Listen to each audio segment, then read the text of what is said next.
Alright, see how well I can do this one-handed. Push in, slide that out. There we go. Other piece to put on the end is connected here on the backside. Yeah, I'm not really doing such a good job. What I actually like to do is, like I said, if that thing's acting up, obviously you can use the hose.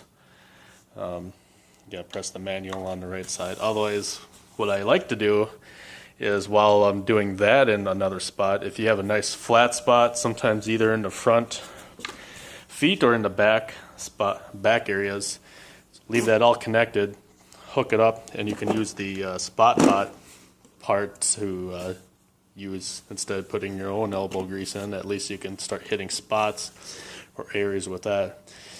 And there's a surface stain and a set-in stain. Basically the only difference is the set-in just runs like an extra minute and a half longer, so you can easily just do a bunch of areas pressing the surface stain spot or part, and then when you're done, or when it's done, it'll beep beep beep.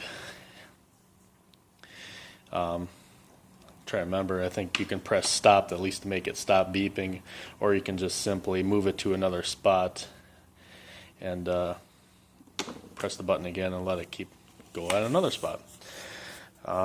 Obviously when this is full, it stops sucking up. On this one you can go by the guidelines, not really a big deal. I think sometimes the simplest thing is don't use a ton of soap, but you can actually fill this up with water, put a small squirt of Dawn, like if you have it up on your kitchen sink where it's already mixed with water, you can do a couple pumps of that. Just anything to break up the surface tension of the water. You don't need really the special soap in there. Just Dawn, like I said, Dawn uses it does a pretty good job, but this can get too sudsy, so just a little bit of soap is really all you really need to do with that. I need to zoom in. On this beast, okay, hold on. Take a picture of your garage floor. There we go. The cover was all stuck. The back side is where you put the water in. This will heat up the water. That's the only thing about this one.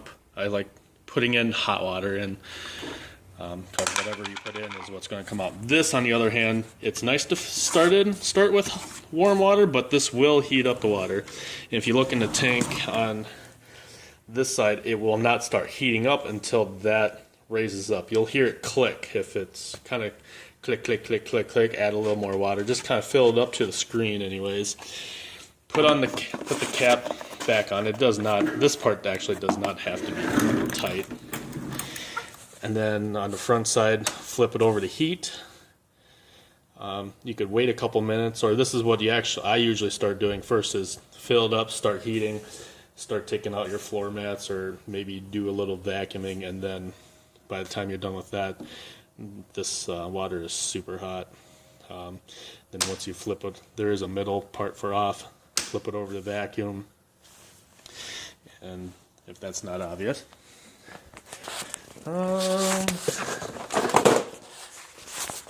that's where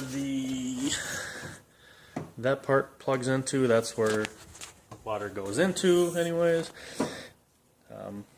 This is your clean water. Hooks up there.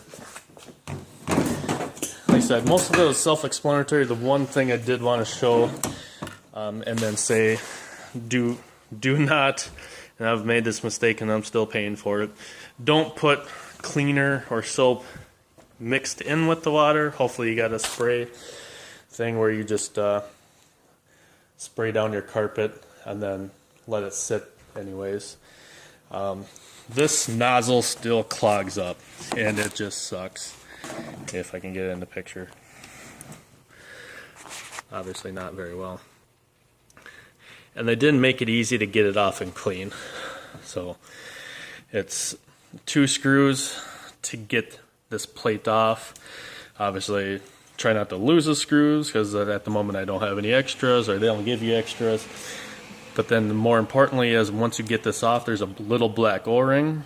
I do not have any extras of those. So if you lose that, you won't be able to spray any water out of here because it'll just leak all over. You'll have to resort to spraying it out there and maybe using this to suck it up, or just spraying and sucking it up out of the spot pot. A good way to clean it, usually if I have an old syringe that works good, but if you have a razor blade, just a stick in there, you'll see it'll get clogged up with leftover soap or whatever's in the line. Maybe you'll get lucky and you won't have to worry about it, but usually I gotta do it a couple times per car. Pain in the ass, but otherwise it does a really good job. Like I said, sometimes I just said screw it and even got a spray bottle of water and or used the spot bot to spray down the water and use this to suck it up, because this is way more powerful than that spot bot. So hopefully none of that was overly confusing, but like I said, this is nice where that can be sitting outside and this hose is so long you can trail it for a while and don't have to worry about having that too close like that one you have to have right outside the door or sitting on the seat, just because that hose is not that long. That cord's 50 feet, so you don't really have to worry about that so much. And that's it. Like I said, the best thing to do sometimes is to spray down the area with your cleaner, spray cleaner. And sometimes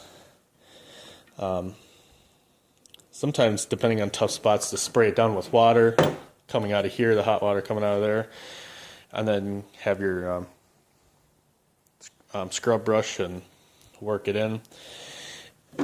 And technically the right way of doing it, I mean, you can draw it across to suck it up, but sometimes the right way is actually to kind of pick it up and kind of like, I don't even know what that's called, you know, up and down, or kind of brush it a little bit along is really the proper way to do it. But go sometimes against the grain to start sucking up the water the best or most.